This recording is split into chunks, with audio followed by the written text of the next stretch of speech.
Hello and welcome. I'm Media602, and today we are going to go through another Warzone walkthrough. The format of today's video is that we're going to go ahead and watch the gameplay footage raw, and then we're going to rewind it and go back through, and I'm going to go through and commentate kind of what I was thinking, what was going through my mind throughout various situations in the gameplay. Let's get started.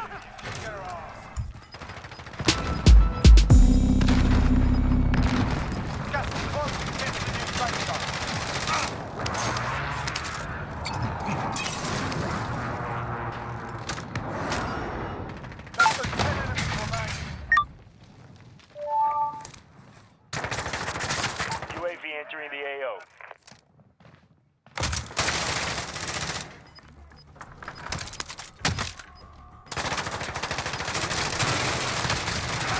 Check your bloody fire!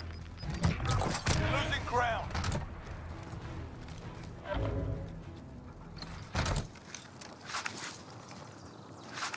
Be advised, UAV is bingo fuel.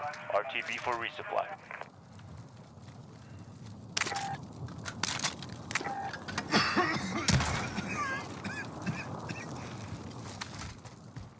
Enemy UAV overhead. Close enough.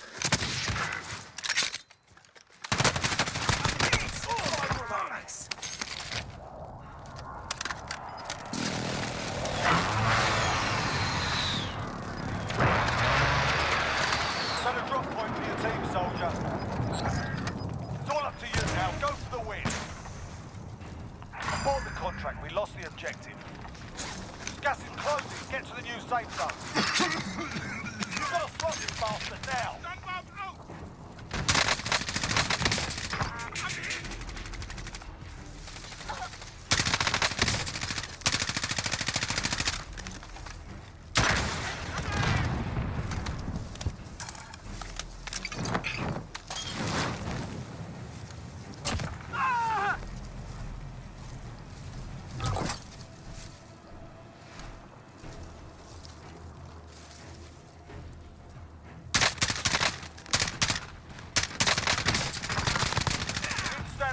Good work. And that wraps up the first segment of today's video. If you guys enjoyed that Warzone victory, don't forget to hit like on the video and subscribe to the channel if you enjoy this Warzone walkthrough. First, let's go through the victory in the Gulag. You'll notice here we've got the M19 with the frag grenade and the stun grenade, and it's really important in the Gulag to make sure to check up on your loadout. As for this specific fight, I was able to see the enemy pretty early on, and that gives you a huge advantage in the Gulag. So I went ahead and tried to throw a frag grenade at him. I didn't get anything with that, so I threw a stun to kind of block off his coming at me from the left, and then I doubled back and went around to the right, and as you can see, I caught him completely off guard. I've even got a whole video dedicated to tips like these in the Gulag. Go ahead and check the description for a link. There's also going to be a card at the end of this video. In this gameplay, we had really bad circle position. We needed to get across the ravine. We didn't really even have a lot of equipment. You can see here, I don't have a gas mask. But as you can see, we got guys kind of holed up camping in this room, and I'm not really sure if they were just passing through like we were, and we were going around one way, they were coming around the other way, and ran into each other. So what I do is I double back just as little as I possibly can, and I grab the UAV, just so we can maybe get lucky, and maybe this guy's not running Ghost. And it turned out that was the case, so we were able to see him on the UAV. Once he was on the UAV, I knew Grey Fox had put some shots into him, and what I did was I waited for him to stop firing, and I didn't want to run out into his stream of bullets, and I knew he was already weak, so I knew there was a good chance he'd be able to do some damage to me. But since he was already wounded, I thought maybe, just maybe, I'd get lucky and get the kill, and that's exactly what happened. When we wiped this group, it was great because that was the most loot we had seen all game, like literally all game. We were starving for loot. So you can see, I go through and I get rid of my secondary. I even get rid of my primary, and I pick up this guy's M4. And I'm not sure what he had on it exactly, but it looks like he had at least a suppressor of some sort and a thermal sight on it. And that's not something I normally run because it slows down your aim down sights time just quite a bit. But however it is he had this gun kitted, it was still pretty good in the aim down sight department. I didn't measure it, so I can't tell you how many frames or anything like that.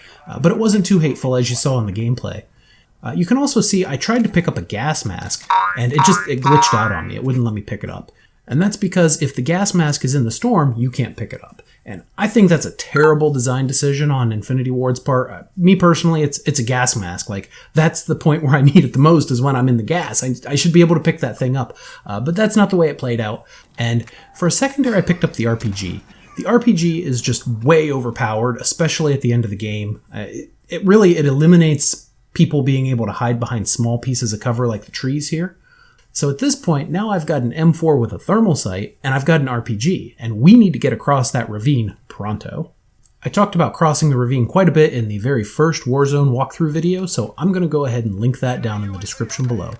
And I'm not sure why this guy was sitting over in that sewer grate area. I've done it a couple times. I mean, I'm not trying to judge him or anything here. In fact, you saw me do it in this gameplay.